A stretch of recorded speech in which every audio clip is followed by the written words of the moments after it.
Hello everyone. तो दोस्तों जेके भोपी की ओर से नोटिस निकल कर आई है जिसमें हेडिंग आप देखिए ई काउंसलिंग इंस्ट्रक्शंस एंड गाइडलाइंस बताई गई हैं 10th बेस जो पैरामेडिकल डिप्लोमा कोर्सेज हैं एफएम पीएसडब्ल्यू एमएम पीएसडब्ल्यू। तो इसकी रिगार्डिंग में यहाँ पर जो डिटेल में यहाँ पर इन्होंने बताया है गाइडलाइंस इंस्ट्रक्शंस किन किन चीज़ों का आपको ध्यान रखना है। ठीक है, जैसे सबसे पहले तो ऑनलाइन प्रेफरेंस फॉर्म फिल करने से पहले आप इंस्ट्रक्शंस को केयरफुली जो है वो रीड कीजिए, उसके बाद सबमिट कीजिए। और जो लास्ट डेट फिक्स की जाती है के भोपी के द्वारा उसके अंदर ये सारा काम आपको करना है।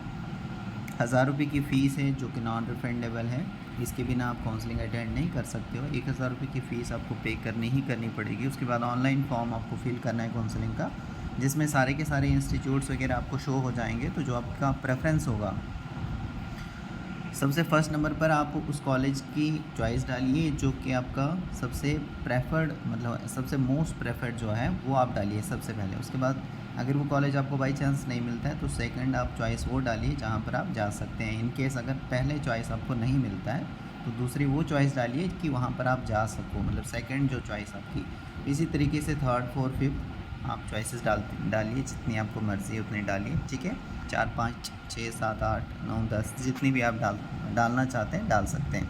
लेकिन पहला प्रेफरेंस आप वो कॉलेज दीजिए जहाँ पर आप जाना चाहते हैं, जहाँ पर आप चाहते हैं कि ये कॉलेज आपको मिले, ताकि दोस्तों बाद में फिर प्रॉब्लम फेस ना हो आपको माइग्रेशन का।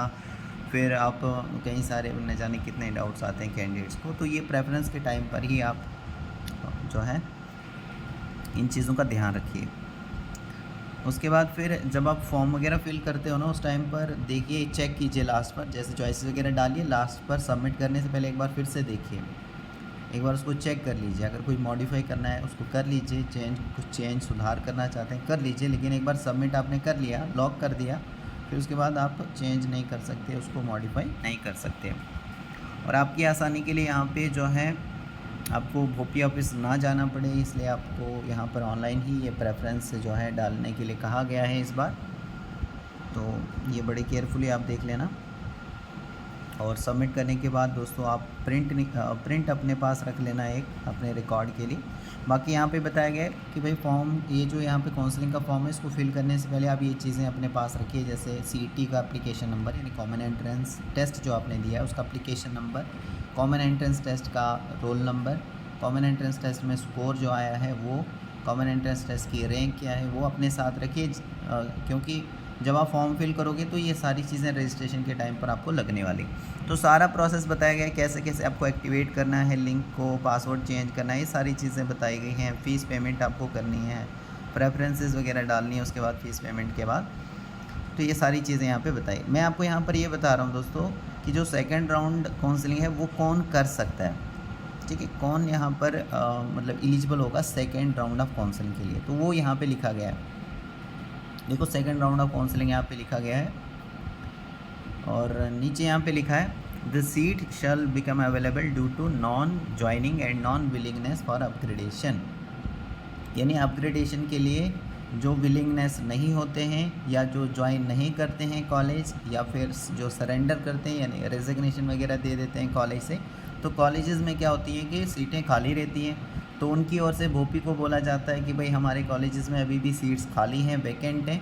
तो यहाँ पे भोपी का काम क्या होता है कि सीट को फिल कराना है। ठीक है, तो सीट को फिल कराना है, तो इसलिए ये क्या करते हैं, फिर नेक्स्ट काउंसलिंग लेते हैं, जैसे सेकंड राउंड ले लेंगे, थर्ड राउंड ले लेंगे, मोपअप राउंड लेंगे। उसके बाद ज़रूरत पड़ती है तो स्ट्रे राउंड जो स्पेशल राउंड है वो भी यहाँ पर कंडक्ट कराया जाता है। तो अब देखिए दोस्तों, in case it is decided, यहाँ पे लिखा गया है कि इन केस अगर मान लो कि अगर बोर्ड डिसाइड करता है सेकेंड राउंड ऑफ काउंसलिंग के लिए,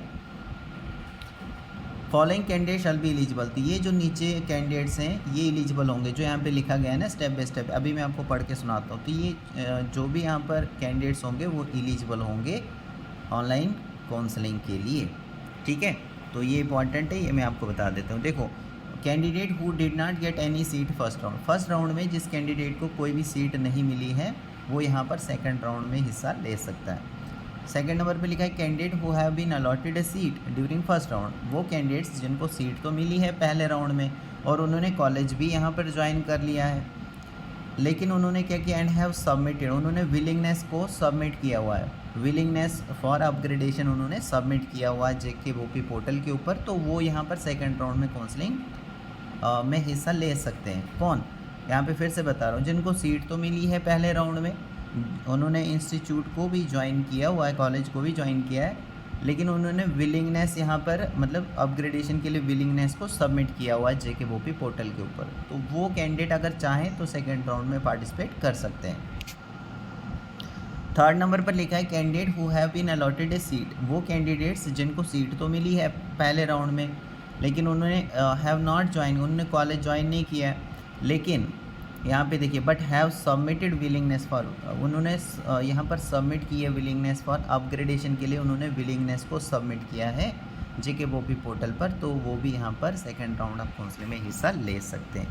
फोर्थ नंबर पर लिखा है candidates who have been allotted a seat, वो कैंडिडेट्स जिनको सीट अलॉट हुई है पहले राउंड में बट कुड नॉट ज्वाइन, उन्होंने कॉलेज ज्वाइन नहीं किया है किसी भी कारण से, due to any of the reason, जैसे डेफिशिएंट या डॉक्यूमेंट्स वगैरह की कमी के कारण, या नॉन सबमिशन ऑफ फीस के कारण, फ़ीस सबमिट ना होने के कारण, मतलब कोई भी यहाँ पे रीज़न रहा, उन्होंने वहाँ पे पहला राउंड जो है